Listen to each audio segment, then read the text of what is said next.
سورۃ الضحیٰ کا جو اس کا جو شان نزول ہے وہ یہ ہے کہ کچھ دنوں کے لیے ایک تو بالکل شروع میں جو رک گئی تھی فترت وحی، اس کے علاوہ پھر ایک موقع آیا ہے کہ کچھ عرصے کے لیے بہت دن گزر گئے حضرت جبرائیل نہیں آئے اور آپ کے اوپر ایک شدید قسم کی جو ہے وہ پریشانی طاری ہو گئی۔ کچھ لوگوں نے بھی تانا دینا شروع کر دیا، کچھ عرصے سے محمد تم نے کوئی نئی وحی نہیں سنائی، کیا ہوا تمہارا شیطان کیا چلا گیا بس؟ اب کوئی ایسا بھی بتایا گیا کہ ایک دفعہ کئی راتوں تک آپ رات کو اٹھے نہیں،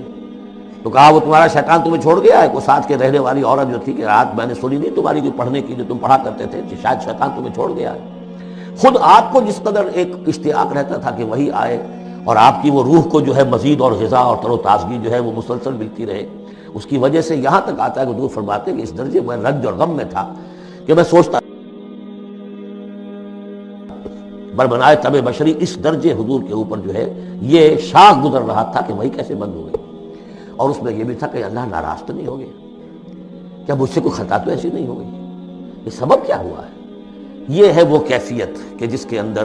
یہ آیتیں نازل ہو رہی ہیں۔ اور اب آپ اس کو سمجھ لیجئے کہ اس کا نفسیاتی اور انسان کی باطنی کیفیات کے ساتھ کیا تعلق ہے۔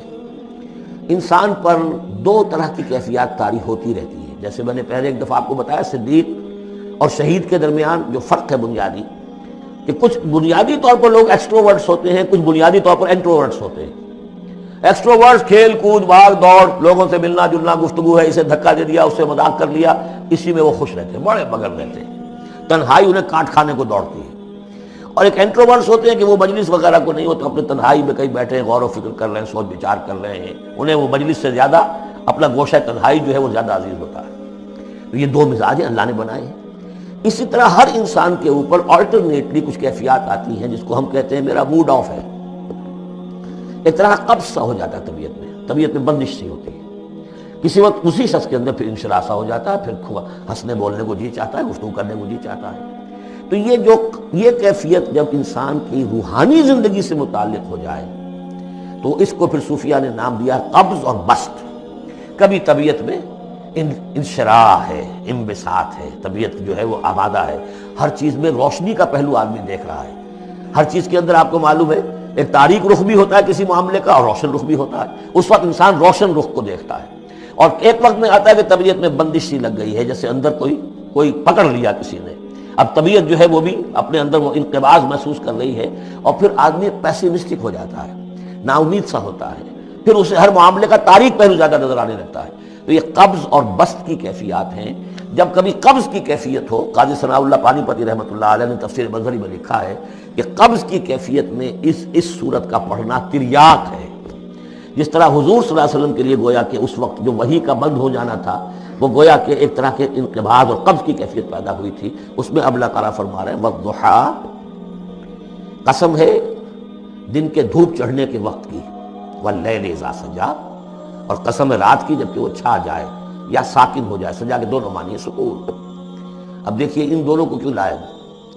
اس لیے کہ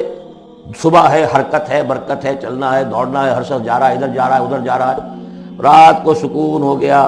تاریکی چھا گئی اور شور ہنگامہ ختم ہو گیا۔ لیکن یہ رات اور دن دونوں ضروری ہیں انسان کے لیے، یہاں کا نظام چلانے کے لیے۔ اگر رات ہی رات ہوتی تب بھی یہ دنیا نہ چلتی، اور دن ہی دن ہوتا تب بھی نہ چلتا، تو رات بھی ضروری ہے۔ اسی طریقے سے نفس انسانی کے لیے کبھی کبھی قبض کا وقفہ بھی ضروری ہے۔ آپ اسے یہ نہ سمجھیں کہ اللہ تعالیٰ ناراض ہو گیا، یہ بھی ہماری تربیت کا ایک یوں سمجھیے کہ ایک جز ہے۔ ما ودعک ربک وما قلی، آپ کے رب نے آپ کو رخصت نہیں کیا ہے، نہ ہی وہ آپ سے ناراض ہوا ہے۔ وللآخرۃ خیر لک من الاولی، اور اس کے بعد جو وقت آئے گا اس قبض کے بعد وہ پہلی سے بھی بہتر ہوگا۔ اور میں حیران ہوتا ہوں کہ کیسے غالب نے وہ بات کہی ہے کہ جو بالکل ترجمانی ہے اس کی، رکتی ہے میری تباہ تو ہوتی ہے رواں اور، یعنی یہ کہ جب میری طبیعت کے اوپر کبھی کبھی رکاوٹ سی آ جاتی ہے، اب شعر جو ہے اچھے نازل نہیں ہو رہے، لیکن جب وہ رکاوٹ سے میں نکلتا ہوں، اس قبض سے نکلتا ہوں، رکتی ہے میری تباہ تو ہوتی ہے رواں اور، اس لیے کہ اس قبض کے بعد جب مرحلہ آتا ہے انبساط کا اور انشراح کا تو وہ ایک قدم آگے ہوتا ہے، آدمی اس پہلی کیفیت سے ایک درجہ جو ہے اس کا بڑھ چکا ہوتا ہے۔ وَلَلْآخِرَةُ خَيْرٌ لَكَ مِنَ الْأُولَىٰ، یقیناً پچھلی ہر گھڑی، ہر ساعت اور ہر قبض کے بعد آنے والا انبساط آپ کے لیے پہلے سے اونچا درجہ لے کر آئے گا۔ وَلَسَوْفَ يُعْطِيكَ رَبُّكَ فَتَرْضَىٰ، ان قریب آپ کا رب آپ کو اتنا کچھ دے گا، اتنا کچھ دے گا، آپ کی محنتوں کے وہ نتائج سامنے آئیں گے کہ آپ راضی ہو جائیں گے۔ اب دیکھیے پچھلی صورت ختم ہوئی تھی وَلَسَوْفَ يَرْضَىٰ، یہاں ہے وَلَسَوْفَ يُعْطِيكَ رَبُّكَ فَتَرْضَىٰ، صرف ضمیر کا فرق ہے، کیونکہ صدیق پر وحی نہیں آتی، براہ راست خطاب نہیں کیا جا سکتا، وہاں وہ صیغہ جو ہے وہ غائب کا ہے وَلَسَوْفَ يَرْضَىٰ، اور چونکہ نبی وہ ہے جس پر وحی آ رہی ہے، براہ راست مخاطب ہے، تو فَلَسَوْفَ يُعْطِيكَ رَبُّكَ فَتَرْضَىٰ، آپ کا رب اتنا کچھ دے گا کہ آپ راضی ہو جائیں گے۔ اب یہ کہ اسی قبض کی حالت میں پھر اللہ تعالیٰ اپنے احسان جتا رہا ہے، اور یہ بہترین ہے۔ کبھی طبیعت پر ڈپریشن ہو اس طرح کی اور قبض کی کیفیت ہو تو آدمی یاد کرے کس کس مرحلے پر اللہ نے میری دستگیری فرمائی، کن کن مراحل پر اللہ تعالیٰ نے مجھے مشکلات سے نکالا، اس سے وہ حوصلہ بڑھتا ہے۔ اور اس کو بھی سمجھیے کہ اسی انداز میں علم یجد کا یتیماً فآویٰ، یہ سیرت النبی کے بڑے اہم حصے ہیں جو اس میں آ گئے ہیں۔ آپ کی پیدائش یتیمی ہوئے، پوسٹیومس چائلڈ، باپ تو پہلے ہی فوت ہو چکا ہے، 6 سال کی عمر میں والدہ گئی، 8 سال کی عمر میں دادا گئے، اور وہ یعنی جو آپ نے دیکھا ہے ابتدائی زمانہ زندگی کا تو وہ یتیمی کا۔ علم یجد کا یتیماً فآویٰ، کیا اس نے اے محمد آپ کو نہ پایا کہ آپ یتیم تھے، پھر پناہ دی، آپ کے لیے بندوبست کیا، دادا کے دل میں جو شفقت ڈالی، پھر آپ کے تایا زبیر کے دل میں جو شفقت ڈالی۔ عبد المطلب کے بعد فوراً ابو طالب کا نام آتا ہے، حالانکہ یہ غلط ہے تاریخی اعتبار سے۔ عبد المطلب کے بعد کافی عرصے تک زبیر جو آپ کے تایا تھے وہ سرپرست تھے، پھر ان کے انتقال کے بعد ابو طالب کا معاملہ آیا، لیکن ان کو بیچ میں سے غائب کر دیا گیا۔ بہرحال اللہ تعالیٰ جو بھی کسی کے دل میں ڈالتا ہے، آخر ابو طالب کے دل میں محبت ڈالی تو کس نے ڈالی؟ وہ ہم پڑھ چکے ہیں سورہ طٰہٰ میں، وَأَلْقَيْتُ عَلَيْكَ مَحَبَّةً مِّنِّي، حضرت موسیٰ علیہ السلام کی موہنی صورت کے اوپر اللہ تعالیٰ فرماتے ہیں ہم نے اپنی محبت کا پرتو ڈال دیا کہ تمہیں دیکھنے کے بعد وہ قتل کرنے کے ارادے سے باز رہ گئے، ان کے ہاتھ چھل ہو گئے، ایسی موہنی صورت، اسے قتل کر لیں۔ وَأَلْقَيْتُ عَلَيْكَ مَحَبَّةً مِّنِّي وَلِتُصْنَعَ عَلَىٰ عَيْنِي، یہ ہوا ہے۔ تو فرمایا علم یجد کا یتیماً فآویٰ ووجدک ضالاً فہدیٰ، اور پھر جب آپ شعور کی پختگی کو پہنچے اور غور و فکر کا مرحلہ آیا، حقائق میں انسان کو سوچ بچار کا مرحلہ آیا، اور آپ کو دیکھا کہ آپ تلاش حقیقت میں سرگرداں ہیں تو ہدایت دی۔ وہ آگے آ جائے گا، بہت قریب پہنچ گئے ہم، اقرأ بسم ربک الذی خلق، وہ مرحلہ جب آئے گا۔ ووجدک عائلاً فاغنیٰ، اور پایا آپ کو تنگ دست تو غنی کر دیا۔ کس طرح سے راستہ پیدا کیا ہے۔ خدیجہ الکبریٰ رضی اللہ تعالی عنہا نے جو بھی ان کے آپ کے محاسن دیکھے، کتنی گرویدہ ہوئی ہیں۔ بڑے بڑے سردار قریش کے جو ہے ان سے نکاح کے خواہش مند تھے، انہوں نے خود جو ہے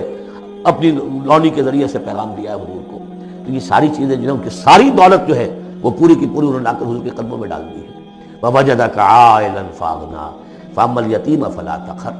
تو اے نبی تقاضے ان تینوں چیزوں کے کیا ہیں؟ ہم نے آپ کو یتیم پایا، پناہ دی، اب آپ بھی یتیم کی سرپرستی کیجئے، کسی یتیم کو اس کے اوپر کوئی جبر نہ ہو، سختی نہ ہو۔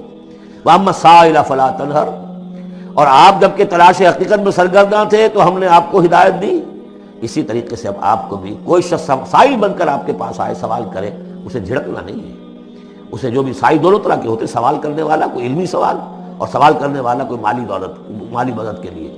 وَأَمَّا بِنِعْمَةِ رَبِّكَ فَحَدِّثْ، اور جو ہدایت تمہیں دی ہے ہم نے اب اسے عام کرو، یہ نعمت ہے، آپ کے رب کا انعام ہے، یہ ہدایت جو آپ کو عطا ہوئی ہے اس کو بیان کرو۔ اس کے بیان کرنے میں یہ بھی ہے کہ اللہ کے انعامات کا چرچا انسان کرے اس کا شکر ادا کرنے کے لیے، اور یہ بھی ہے کہ اس کو پھیلائے اور عام کرے، دوسروں تک پہنچائے، ورنہ وہ مغل ہو جائے گا کہ وہ دولت جو ہے ہدایت کی اس کو آدمی صرف اپنی ذات تک محدود رکھے اور اس کا جو خیر ہے وہ دوسروں تک نہ پہنچائے۔